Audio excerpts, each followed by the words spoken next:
ቃል እኮ የለውም። ሙስሊም የሚል ቃል ከቁርአን በፊት ብታመጣልኝ ይሄ ሁሉ እንትን አልነበረውም። ትሰልማለህ? ሙስሊም የሚለውን ቃል ከቁርአን በፊት ላምጣለህ? ከቁርአን በፊት እንደነበረ ከገዛ መጽሐፍህ ላምጣለህ? አምጣልኝ እስቲ። በጣም ጥሩ ና። ሙስሊም የሚለውን ቃል ካመጣን እስልምና ሊቀበል ነው የሰው ከየት? ከገዛ መጽሐፍ። በጣም ጥሩ ና። ብሉይ ኪዳን በምን ቋንቋ ነበር የተጻፈው? ሂብሪው። በሂብሩ ነው የተጻፈው። በጣም ጎበዝ ልጅ። እሺ፣ በሂብሩ ነው የተጻፈው። ዋው! ቁርአን ሙስሊም የሚለውን ቃል ልታመጣልኝ ነው? አዎ፣ ሙስሊም የሚለውን ቃል ላመጣልህ ነው። በመጀመሪያዋ ኢዮብ 22:21ን እንመልከተው። ከዛ ወደ ሂብሩ እንሄዳለን። በሂብሩ ነው የተጻፈው ብሎናል። ወደ ሂብሩ እንሄዳለን።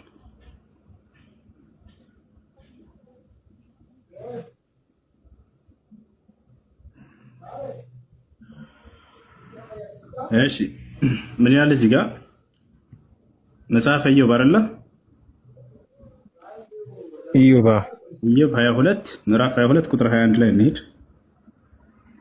ቁጥር መጀመሪያ ግን ትቀበለዋለህ? ይህ መጽሐፍ ስለመቀበል ሳይሆን ለአንተ ማስረጃ አምጣልኝ ከመጽሐፊ ብለህ ነው አይደለ? ሙስሊም እንደነበሩ ነብያቶች ወይም አይ ችግር የለውም እንትን አትበላይ ላሳየህ ነው። ስለዚህ ኢዮብ 22 ተቀበለው ብዬ ነው። እሺ ኢዮብ 22:21 ምን ይላል? ቀጥል።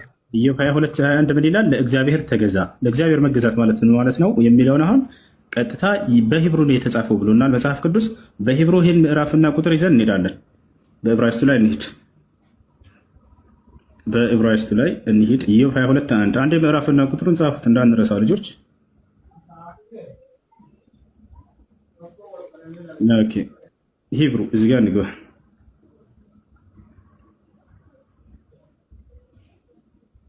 መልካም ባይብል ሀብ እዚህ ጋር ከኦሪት ዘፍጥረት እስከ ራዕይ ድረስ አለላችሁ። እኛ የምንገባ የት ነው? ኢዮብ ላይ ነው። ኢዮብያውን መጽሐፈ ኢዮብ ምዕራፍ 22 ቁጥር 21 እናድርግ። ምዕራፍ 22 ቁጥር 21 ለእግዚአብሔር ተገዙ ይላል። ለእግዚአብሔር መገዛት ማለት ምን ማለት ነው? የሂብሩ ቃል ይፍታል። ይሄ መጽሐፈ ኢዮብ ምዕራፍ 22 ቁጥር 21 ነው። ቀይሬ ላሳያቸው፣ ወደ አማርኛ እንቀይረው።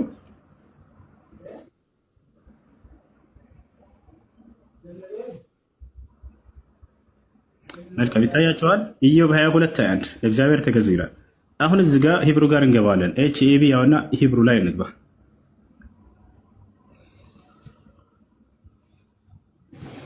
ወደ አማርኛ እንቀይረው።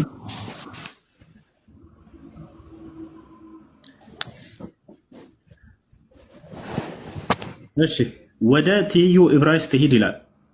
ኢዮብ 22:21 ወደ ትይዩ ዕብራይስጥ ሂድ። የዕብራይስጥ መፍቻ ቃል እዚህ ጋር እንገባለን። እሺ መልካም። አሁን ስልክ ልትወጣ ነው እንዴ? ብዙ ሄድክ እኮ። ከዕብራይስጡ ላሳየህ። ዕብራይስጥ የሚል ቃል በቃል እያሳየሁ ነው አይደለ? የዕብራይስጡን ምዕራፍ 22 ቁጥር 21 ቀጥታ እሱ ጋር ልንገባ ነው። አሁን ጨርሰናል። ለዚህ ጋር ወደ አማርኛ እንቀይረው። እግዚአብሔር መገዛት ማለት ምን ማለት ነው?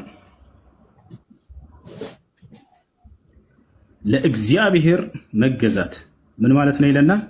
እቺ ቃል ምን ትላለች? አንብባት። ሙስሊም ቀጥል እስኪ። ሙስሊም ምን ማለት ነው? ለእግዚአብሔር መገዛት ያው ቃል በቃል ለእግዚአብሔር መገዛት ምን ማለት ነው? ሙስሊም ማለት ነው ብሎ አስቀምጦታል። ጌታ እሺ ቀጥል።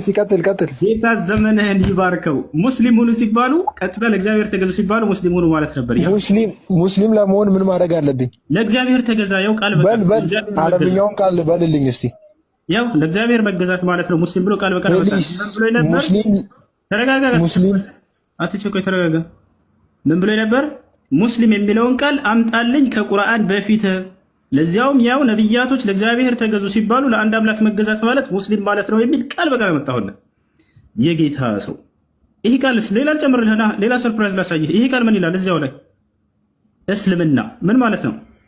ለእግዚአብሔር መገዛት ማለት ነው ብሎ ቃል በቃል አስቀምጦታል። እስልምና በገዛ መጽሐፋችሁ እምነታቸውን እንሰብካቸዋለን ቅዱሳኖች፣ በገዛ መጽሐፋችሁ። ከዚህ በኋላ ምን ይሆንላችሁ? አይ ወደ አማርኛ ቀይሮት ነው ልትሉ ትችላላችሁ። ወደ አማርኛ ቀይሮት ነው እንጂ በእንግሊዝኛ ላይ የለም። እዚያው ላይ የትም ሳንሄድ በእንግሊዝኛ አላሳያችሁ። እዚያው ላይ የትም ሳንሄድ ቅዱሳኖች፣ ይሄ ቃል ምን ይላል? ይሄ ቃል ሙስሊም ያ ስለ ጊዜ ብቻ የመጣ ሳይሆን ቀደምት ነቢያት ሁሉ የታዘዙበት ነው።